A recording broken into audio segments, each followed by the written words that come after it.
Scene 8, Victoria's private sitting room. Harriet is brushing her hair. No, Harriet. Don't put it up. Don't put up your Majesty's hair. Leave it loose. But I believe that Yes? Your Majesty is expecting a visitor, I believe. Oh, it's only our Urdu lesson. It's a warm night. One wishes to be comfortable. Very well, Your Majesty. Please ask Mohammed to bring us a little tray of food in an hour. A glass of wine for oneself and some cordial for Abdul. Yes, ma'am. That will be all. Shall I light the lamps, ma'am? It's getting I dark. said that will be all.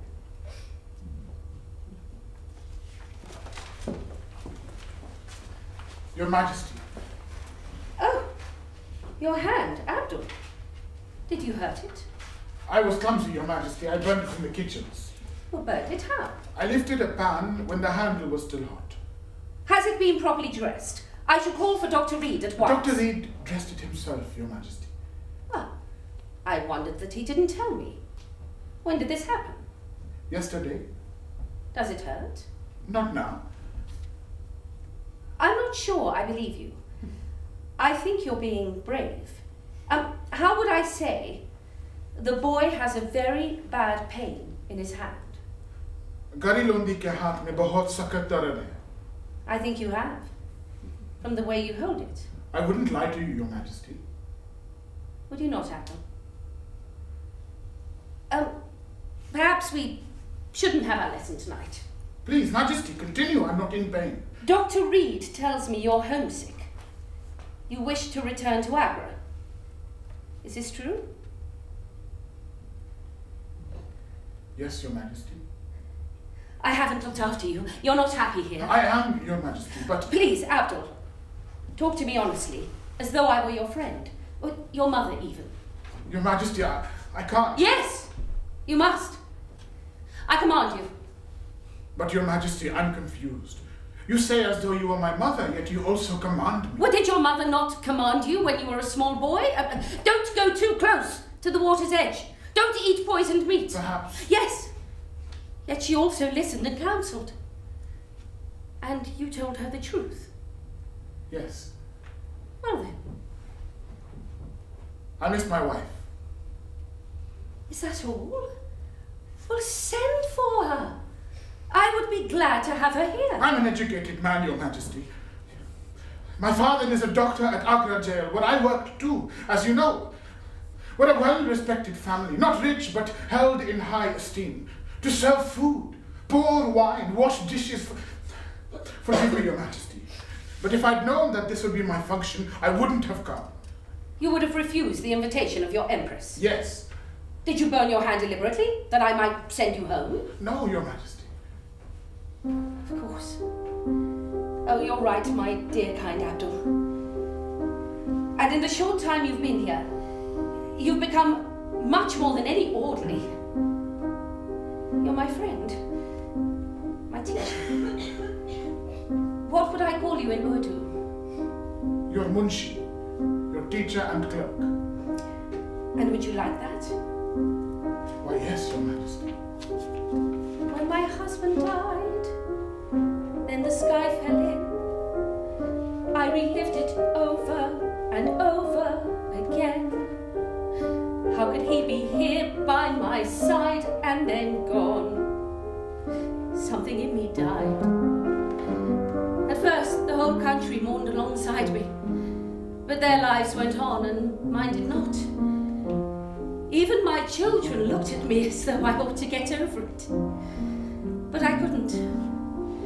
At 42, which probably seems old to you. No, Mum. I made myself a widow for life. Still I carried on through the empty days, feeling no emotion, adrift on the tide, till the day a dear man came into my life. His name was John Brown. No doubt you've heard of him. My household enjoy their gossip. I recognize his name, Mum. John worked on the estate at Balmoral. He served my late husband, and after Albert's death, he returned to serve me.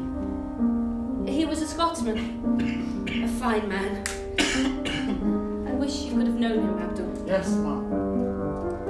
And when he came, he looked me in the eye. I knew he was a friend.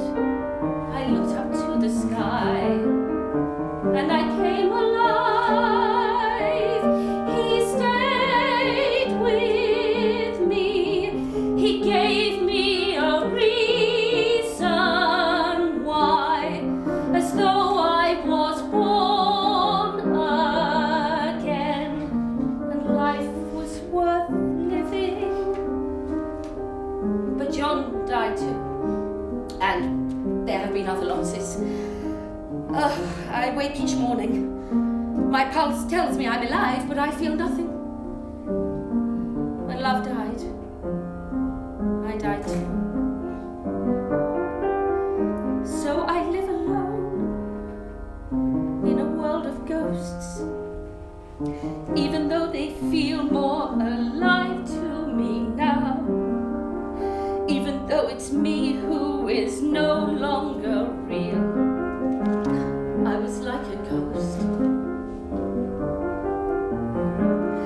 But then you came, you looked me in the eye. I knew you were a friend.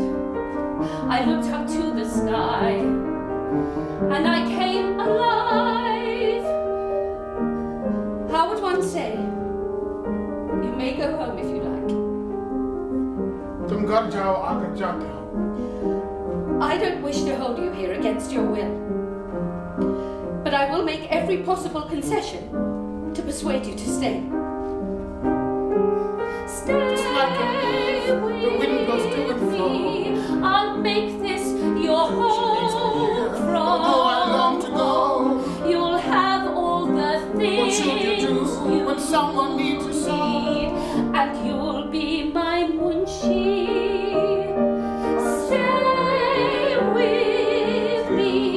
You'll always be free to roam. Together we'll both be freed. And